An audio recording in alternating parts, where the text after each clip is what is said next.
Hey guys, yo, what is up, and welcome to another episode of Jump Inside Games. Today we're doing a brand new series. It is called Versus, and I'm very excited. Basically, in this series, what we're going to do is we're going to find out which is the best games out there. So for this first battle, it's which is the best Tomb Raider game, and it's between Anniversary, Remaster, and the original. Let's get started.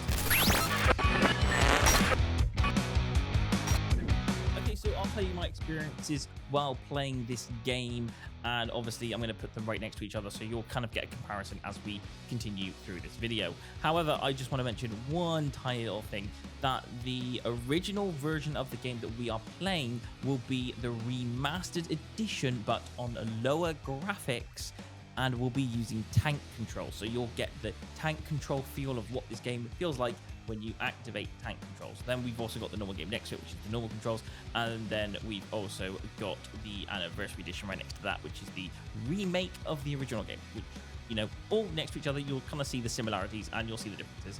So without no further ado, let's get started. So starting off with the very first game we've got on our list, this is the very first original game, and basically what Laura is doing currently right now is she's literally just running around following a path. However, we are using tank controls right now, so tank controls are a little bit tricky to use. When you start getting the hang of them, they do get easier as you progress, but still you do get that kind of that jumpy, running forward feeling with Lara Croft when you first start out with her. With the Remastered Edition, the game's a lot more darker, and there's a lot more lighting effects in this game. As well as that, you can see that Lara Croft is a lot more versatile to move in this particular game, so she can move in different directions.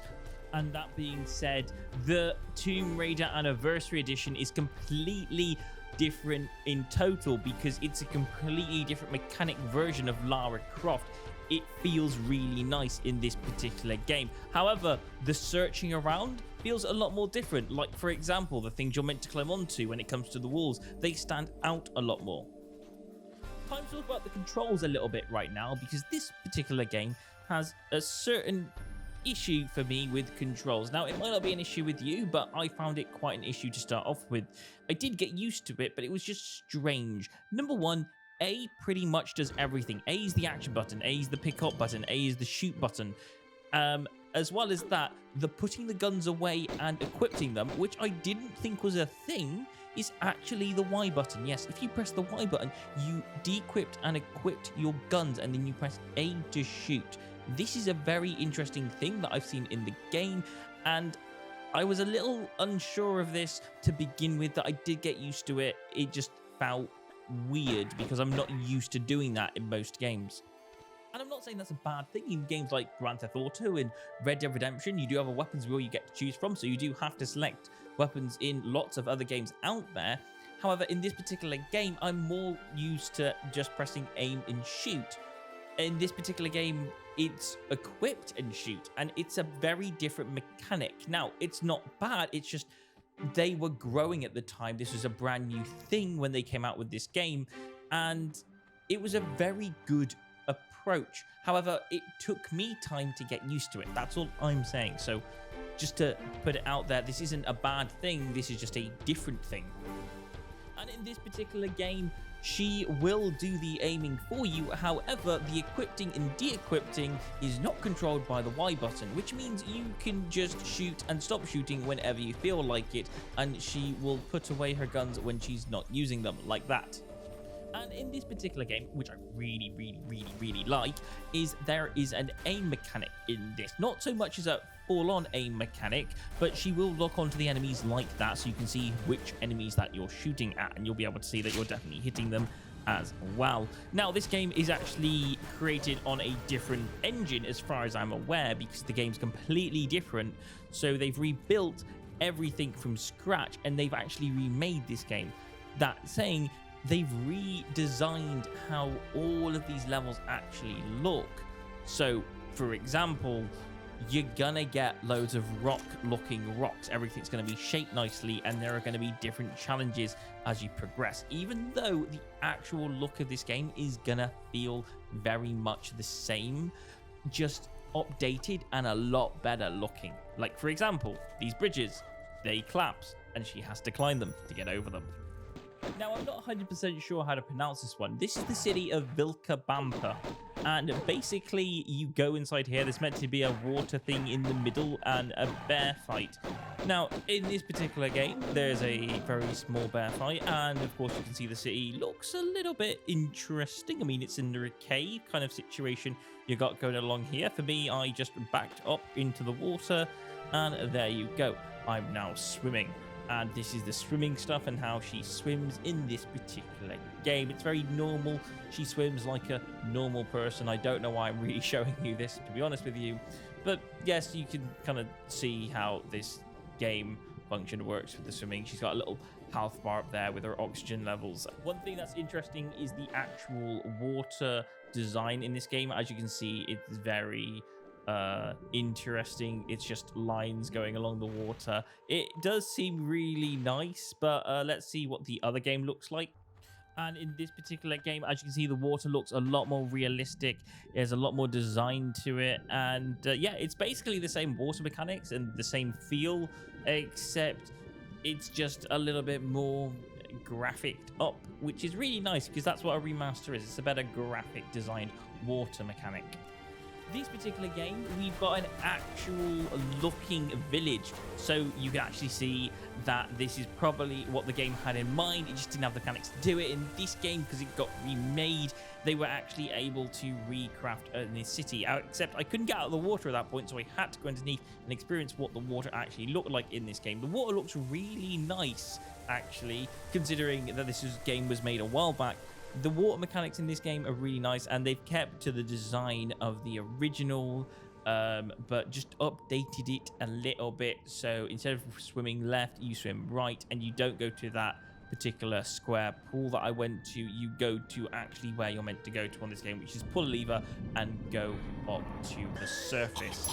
Now, in this next room, which was really annoying, especially using tank controls in the original, because it was really hard to aim to jump on things. I had to position my character correctly, then do the jump command. So I would do it like this. I would then aim my character correctly and then wait till I'm in a position that I can work with.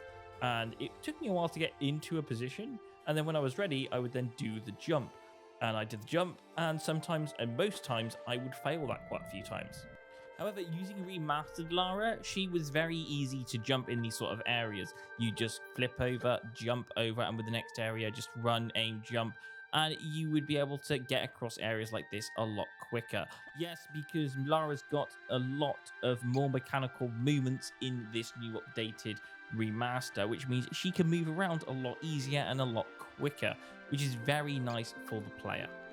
And if you're wondering what this game looks like in the Anniversary Edition, this is the room right here. It's like they couldn't be bothered to really recreate any of the designs for this room, so they just put some stuff along the walls that you have to climb across. It's not really that challenging. In fact, there's not really a challenge here. Compared to the first game, you are running across this particular room a lot quicker and a lot easier. Now, unlike the original games where Lara pulls a lot of levers, in the Anniversary Edition, she's actually jumping on these rotating things. I'm not quite sure what to call these things, but they are rotating things that she hangs on, and that opens the door. Now, we're going to skip straight to the dinosaur part right now because we could natter on a lot, but let's get to the fun stuff. And this is the dinosaur fight in the very original. Yes, it looks quite fun, but the actual dinosaur dies quite quickly in this particular version because, you know, it's a lot of jumping around. The dinosaur isn't really that threatening when you actually come to see the dinosaur. So just run around, dodge a lot, because Lara is very good at dodging things in this. And obviously you see the dinosaur die, and there you go. That is the dinosaur fight right there. And I'll tell you what I think about that in just a second. As for now, we're going to look at the remastered version of this fight. And the remastered version of this fight is a little bit different. Yes, the dinosaur is also quite weak. You can see the dinosaur's health this time. And what's quite interesting is the fact that Lara's not very good at doing the whole dodging. I mean, she does a few maneuvers back and forth there, but she's not doing those flips like the original version of the game. That's just generally down to tank controls are a lot better at doing the flip mechanics than the normal controls in this game, which are the new updated controls. Nevertheless, the dinosaur goes down just as normal, and there you go, right there. Now, here's the real fun part. Yes, it's the dinosaur from the third game, and it opens up via a cutscene this time, which was quite fun to see. Just look at this lovely, big, beautiful dinosaur. And he actually looks a lot more dinosaur in this game. He looks a lot more angry and a lot more big and a lot more threatening, and he actually looks like he's going to eat Lara. But we're stuck with a quick time event in the middle of a cutscene. I haven't seen quick time events for ages, but yes, that's a quick time event, and you have to push buttons to make this cutscene go as predicted. Otherwise, that dinosaur's just going to eat her alive. And it actually turns into a bit of a boss battle where you've got to activate Rage, dodge the dinosaur, and make him hit stuff along the sides. If you make him hit these spikes, he loses quite a bit of health. So you dodge and he hits, and then he goes down. And, well, he goes down a bit in health. You have to make him do it a few more times before he actually dies. But it's a really nice aspect on a boss battle, and turning this fight into something more of a fight you'll probably remember from this game, because this is something that everybody remembers from the early games. Whether you played this game or not, you always remember the dinosaur fight from Lara Croft. It's the first main boss battle you get into, and it really opens up what Lara Croft is. And I'm not saying that Lara Croft is a person that battles dinosaurs, but she's a person that raids these tombs, goes on these adventures, and she goes and defeats creatures along the way while searching for things. She is the Tomb Raider. That's who Lara Croft is, and that's what these games are about. It's about going on adventures and finding things and exploring things, and this game is absolutely amazing. Any edition of this game works really well, and if you were to get any of them, I'd say awesome, because each version of these games are absolutely awesome. If it's me in particular, I'd probably get the Anniversary, but that's just because it's a personal favorite of mine. But I will only say that because the game that got me into Tomb Raider and Lara Croft wasn't these original games. I did play them, but the one that really got me into it was Legends, and this uses a lot of the same mechanics as Legends. So Tomb Raider Legends, Tomb Raider Anniversary, it really just wraps it off exactly what I feel about this game, and I absolutely love the Anniversary Edition. However, any of these Tomb Raider games I've absolutely loved playing, so any of them would be awesome to play. Personally, if I had to list them, I would say this game would be at the top, then I'd get the remastered game second, and I'd get the original game with the tank controls third. That is my personal opinion. You tell me what your ranking is of these games are in the comments. In fact, if you've played any more of these Tomb Raider games, then list them all in the comments and tell me which is your favorite Tomb Raider game, and tell me if you want to see more episodes like this. Did you enjoy this episode? And I'll make some more. Anyway, thanks for watching, and I will see you guys on another Versus episodes sometime in the future. Goodbye, and I'll see you later.